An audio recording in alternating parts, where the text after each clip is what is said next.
ఏంటది తాగదాని గురించి. బెల్ట్ షాపులు ఎక్కువ అవుతున్నాయి. నువ్వేడవా చెప్పడానికి? నీకేంటి బెల్ట్ షాపులు ఎక్కువ అవుతున్నాయి అనేసి నువ్వు మాట్లాడడానికి 170 నియోజకవర్గాల్లో ఎలా నడుస్తుంది, ఇక్కడ కూడా నడుస్తుంది. ఏంది నువ్వు చేసేది? నీ వల్ల ఏమన్నా అవుతుందా? ఇంకోటి పెట్టే పోస్ట్ ఏంటది, పల్లెలన్నీ కన్నీరు కారుస్తున్నాయి.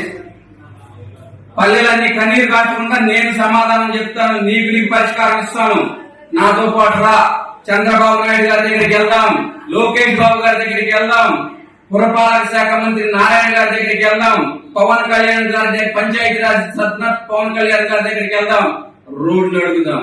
5 దగ్గరికి వెళ్తే 5 రోడ్లు ఇస్తారు.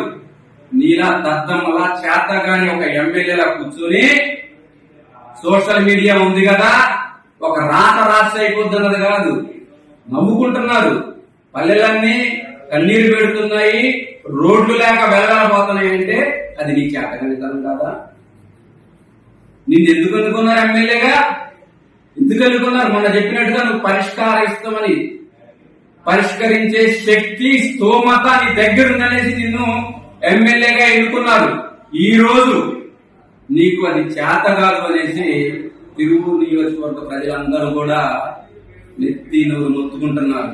మరి ముఖ్యంగా నిన్ను గెలిపించిన కార్యకర్తలు, నిన్ను గెలిపించిన నాయకులు ఇలాంటి ఒక అసమర్థత ఎమ్మెల్యేని, కులాన్ని వాడుకునే ఎమ్మెల్యేని, విద్వేషాలు రెచ్చగొట్టే ఎమ్మెల్యేని, ఒకళ్ళ మీద ఒకరికి సాడీలు చెప్పేసి వాళ్ళ మధ్య ఘర్షణలు సృష్టించే ఎమ్మెల్యేని గెలుచుకున్నామనేసి ఈరోజు బాధపడుతున్నారు.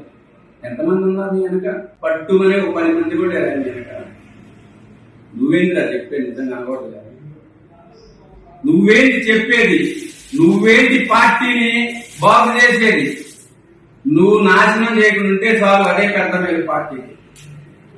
నువ్వు ఇలాంటి చర్యలతోటి పార్టీ మీదకి చెడ్డ పేరు తీసుకొచ్చే విధంగా చేయకుంటే అదే మేలు. అంతేగాని ఇవన్నీ మానేసి మళ్ళీ ఒకసారి చెప్తున్నాను, నువ్వు ఏదైతే ఆరోపణలు చేశావో అది నీ రాజకీయ లబ్ధి కోసం చేసిందే.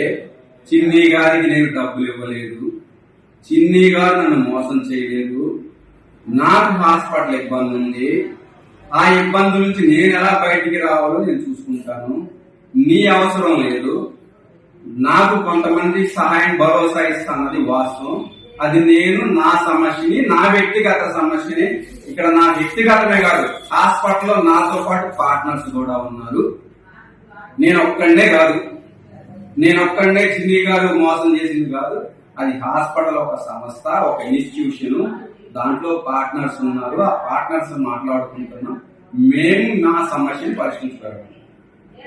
మీరు దీన్ని మీ అవకాశం కోసం వాడుకోవాలనుకుంటే మీకు తగిన ముందే చెప్తాం.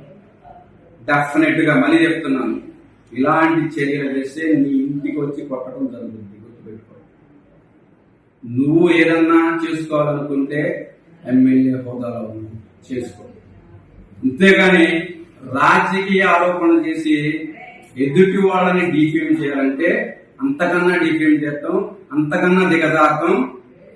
ఈ రోజు నేను చదువుకున్న చదువు, నేను విదేశాల్లో తిరిగిన సంస్కారం కొన్ని చేయటానికి కాలు ముందుకు వేయట్లా. నీలా దిగజారుతనంగా వచ్చేసి చేయాలనుకుంటే అంతకన్నా ఎక్కువ జరుగుతుంది. ఇప్పుడే హెచ్చరించాను, ఇంటికి వచ్చి తనటం జరుగుతుంది, గుర్తుపెట్టుకో.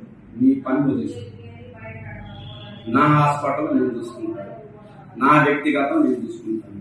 కానీ పార్టీకి ఏం మాత్రం కూడా డ్యామేజ్ చేసే విధంగా ఉంటే ఇంతకుముందు చెప్పిన 3 అంశాల్లో నిన్ను నిత్యం ఎదుర్కోవడం జరుగుతుందనేసి ఈ సందర్భంగా మళ్ళీ ఒక్కసారి హెచ్చరిస్తుంది.